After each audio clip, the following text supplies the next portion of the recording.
Malahan kami menderita itu 25 tahun, Mbak.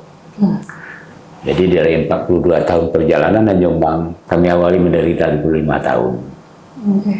Itu sampai penderitaan itu bukan dari Jombang sampai ke keluarga, Mbak. Pinggul digoyang-goyang. Sumatera Barat tariannya nggak pinggul yang digoyang, lutut.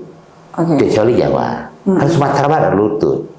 Indah sekali, seksi sekali kalau lutut itu. Kalau pinggul jorok sekali rasanya. Saya manajer dari beliau, saya juga ibu dari anak-anak, dan saya juga produser dari Nanjung Dance Company itu sendiri.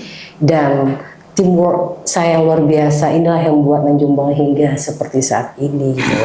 Dan 2007 kami udah berangkat ke luar negeri, saya pertama sekali. Dan kami mentas ke luar negeri itu kami tidak pakai duit Indonesia.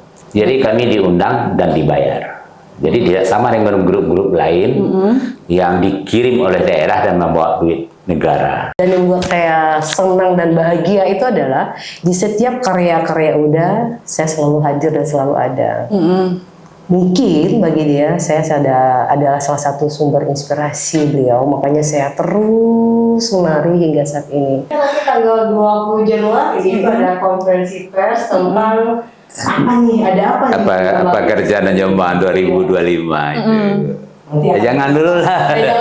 Karena salah satunya nanti wartawan dari sumber juga udah kita undang. Ayo ikutin Jombang selanjutnya, ada apa di 2025 di Jombang. Iya itu.